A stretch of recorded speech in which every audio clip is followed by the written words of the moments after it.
Hi, this is Brevin Knight. Brevin Knight gives some room off the inbounds pass. You're watching Voices. And Brevin Knight has been a real spark. Brevin Knight with a hot hand. Knight gets in the air. Brevin Knight, a big-time spark. Before I became an analyst, I dibbled and dabbled in the little basketball thing. Brevin Knight, he had 14 points in only 8 minutes. Started in college at Stanford. Well, first started in Jersey, Seton Hall Prep, then went to Stanford.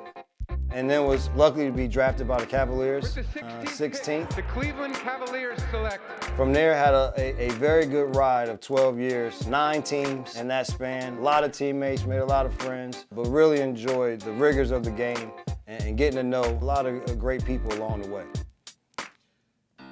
At some point in time, once you get into it, you start to think, what am I going to do when the game is over? I give the NBA Players Association a lot of credit for having programs that guys can be involved in the summer. And I was in the inaugural program for broadcasting, and that was the first thing that really opened my eyes to being in the broadcast world. And so I had a great time doing it, realized in all mediums of broadcasting that calling games was best for me. Once I retired from playing, I got with the Charlotte Bobcats. I was still living in Charlotte, so I did the radio as their analyst while doing TV for college. Luckily, the next year I was able to become a member of the Grizzlies broadcast staff, and so just continued to go from there. But it was my 7th year in the league is when I started to really think about what else I would like to do.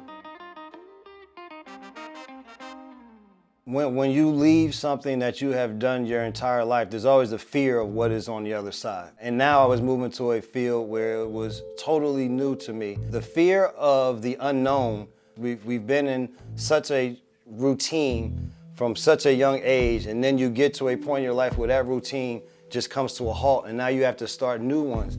And I just had to mentally have a different locker room. The locker room is what we miss most, the ability to sit around, talk to people, get to know them. And so my locker room went from one of playing on the floor to a locker room that is now behind the cameras. I think I was able to just change the mindset. I am still in the game, I'm just not playing the game. And so my locker room has changed, but they are as close as any teammate that I'd had throughout my career.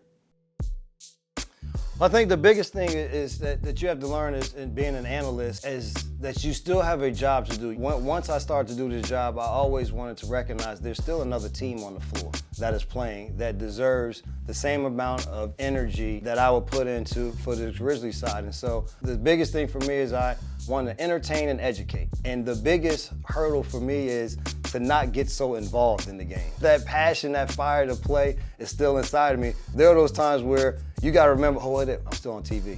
You gotta remember that you're in the game, you're with it, people wanna feel that fire, but you still have a job to do. And so I think trying to turn off the competitor in me has been the biggest challenge and hurdle for me to get over, but I just remember that still, you got certain words that you can say on TV and certain words you can't.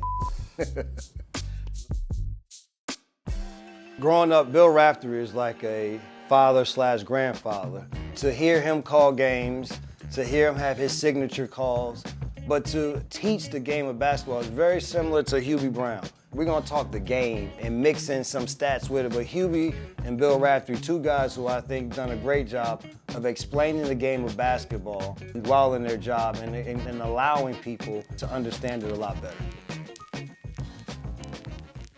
The biggest thing about the job that people don't understand and they ask a lot is the preparation side. I like to watch games. I listen to other announcers to see what their team is doing. I get some notes, but I like to let the game dictate to me what it's going to be that night. But I never cloud my head with too much stuff when I sit down to call a game. And so for all of those that say, are you sitting in a room watching tape? Are you reading? I do it to an extent, but when you do this for a certain amount of time, you understand what the rhythm is. You know what you need to know, when to say it, how to say it. The preparation for everyone out there is different for everyone, and it's different from play-by-play to analyst. Play-by-play guys need to know a lot of stuff that's going on. I just need to tell you what's happening on the floor. With Ja Morant being on the team, our highlight plays have exploded.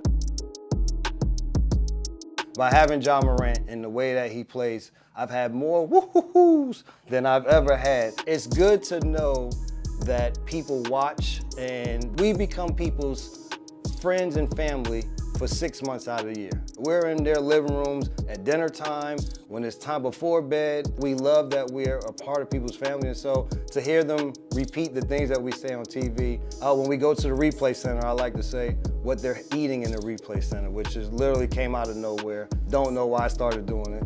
And that's the other thing. As soon as we go to the replay center, everyone on social media is like, so Brevin, what are they eating? The little things matter so much more on this side than it did when I was playing, which I enjoy.